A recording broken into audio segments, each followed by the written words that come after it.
端のクリエイター偉人伝。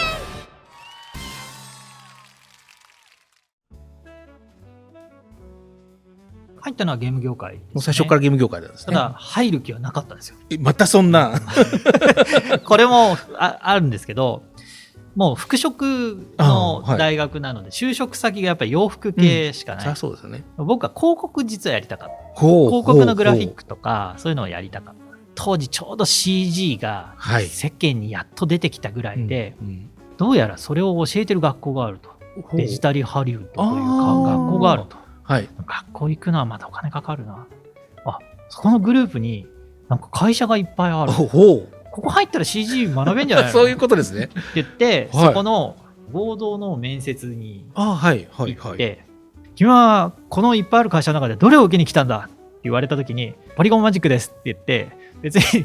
一瞬目に入ったポリゴンマジックだったんですけど、マジっすか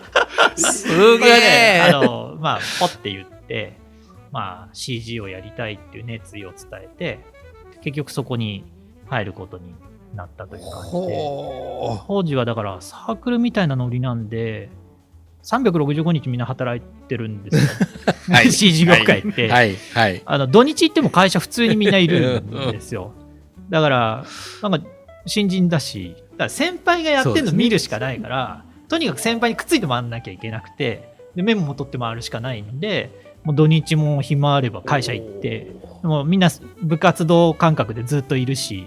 でやりたくなかったらもうなんか脇でなんか音楽聴いてるだけの人とかいたりとか自由ですね。それ自由だったんで、もうなんか本当ベンチャーのそのなんか会社のルールのない中で、いろんなことも学びましたね。先輩たちもそのデザイナーだとかエンジニアだとかっていうくくりも当時なかったんで、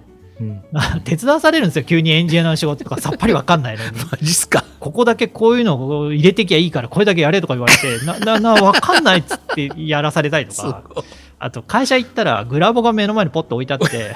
グラボ低いから自分で足しといてって言われて、パソコン開けたことないんだけど自由ですね、本当に。もう自由でしたね、当時はね。こんな感じでもうめちゃくちゃベンチャーで鍛えられましたよ。それでポリゴンマジックさんに入られて、広告業界はどうしたんですか？で僕デザイナーとして CG を学んだら辞めるって同期に言ってたんですよ。だから僕3年で辞めるって決めてたんですよ。宣言したんですね、本当は。だけど結局同期の中で一番最後までいてでデザイナーから入ってデザイン部の役職もやらせてもらって、その後、自分のやりたいことやりたいってことで、じゃあ企画職に移りなさいっていうことで企画職に移って、ディレクターとか PM とかプロデューサーをやらせてもらって、企画部の部長もやらせてもらって、それで20年というくくりで今度は開発側からそのパブリッシング側に移ってみたいっていうのが欲が出たんで、そこでシフトした感じですね。僕初めてお会いさせてもらった時って役職的にはアーケードゲーム作ってた時代だったんで、あの頃僕が、だからそうですね、まだ企画部の部長の前ですね。そうなんですか。いやお伺いさせてもらった時に、いやなんか偉い人やみたいな感じがもうありましたけど、ね、全然ないですよ。ただそのベンチャー気質みたいなものはやっぱり最初からそこで学ばせてもらってたので、もうね、新しいことやるのはウキウキしてしょうがないです。もうさっきおっしゃってた大学の時のそういうなんか率先していく感覚がもう生かされてますよね。なんか先にやって一番最初に足跡つけた俺、いいですね、自分好きみたいなちょっとあったかもしれない。わかりますよ。なるほど。割と飽きちゃうんですけどね、その後ね。いや、いいと思います。でパブリッシャーに行かれたってことなんですね。そうですね。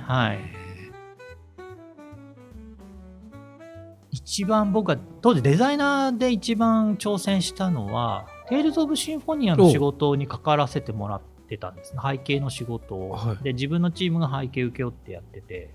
超厳しかったんですよ、本当クオリティラインが。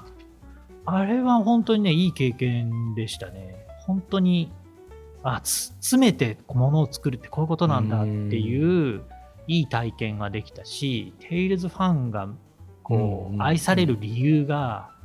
そのディレクターの人からのデザイン指示がもう本当熱量が高くてきついんですよ、デザイナー側からすると。何持ってってもノーって言われるんで大変だったけど、デザイナーの中で一番すごいやりきった感があったのはそのテイルズシンフォニアの背景は自分の中で印象ありますね。あとディレクターとしてやっぱ初ディレクターをやったガンダムのアーケードゲームがあったんですけど、失敗だらけなんですよ。で、作ってる最中も、知識が足りてない中、ディレクターをやるってやったものの、エンジニアとか同期のデザイナーたちに後ろからこうですね、林もうちょっとちゃんと指示しろっつって突っ込まれまくってですね、胃の痛い日々をやりながらですね。大変やねんな。はい。もう本当にそれでいいクオリティのものを出さなきゃいけない。ガンダムっていうもうね、すごい IP のものをやらせてもらえるってとこで、もう必死でやった感じですかね。あれはもう本当に苦労でしたね、もう。そうですね。僕もちょっとやりきった感もあったし、ちょっと時代の変わり目だったのもあったので、止められるっていう感じではなかったですけど、コンシューマーやって、アーケードもやって、で、ソーシャルゲームもやって、一通りいろんなことも開発ではやったなっていう感じだったので、そうですね。それで20周年の、ポリゴンマジック20周年のイベントを僕は仕切ってやったんですよ。だから僕の中でもすごくフィナーレがそこで来たので、なんか案外分かって、会社の人も分かってたかなっていう感じはちょっとありますかね。はい。で僕はポリゴンマジックで仕事してるときに、最初吉岡っていうのがいて、最後辞めるときに鶴谷っていうのが社長でいるんですけど、真逆の性格なんですよ。もうね、吉岡感覚で、鶴谷はもう理論的というかロジックなんですね。ロジックなんですよ。でもう経済学とかを大学に教えながら社長やったりとかしてる人なので、もうすごいこうロジカルな人と感覚の人との2つをそこで経験したので、それは貴重ですね。社長交代の時にもう全然分かんなくなって何が正解なのか機材借りてこいっていう人とちゃんと考えてやれみたいな。もう1円までずれることは許さない、なんでその数字がそのパーセンテージになってるか全部説明しろって言われる人もうね、誰が選んだやろ。でもね、2人ともね、やっぱすごかったですね。あの時代にベンチャーで成功してる人たちってやっぱちょっとこうビジネスマンとしてやっぱ2人とも尊敬してます。もうやっぱり全然違うベクトルのことを学んだんですけど、その2人には本当育ててもらったって感じなので、足向けて寝れないですね。いやでもいいですね。その全然違う方面の、飛び抜けてる人を見れると、その面になって自分でいろいろ見れるじゃないですか。両方ともにも自分はなれないと思ったんですよ。もう2人ともすごすぎるんでこの人には僕がなることないなと思ったんで、でも拾ってこうみたいな感じでしたね。次回のクリエイター偉人伝は、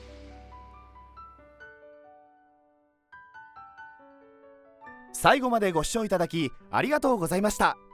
バイキングチャンネルではゲームがもっと好きになる、そんな情報をたくさん発信していきます。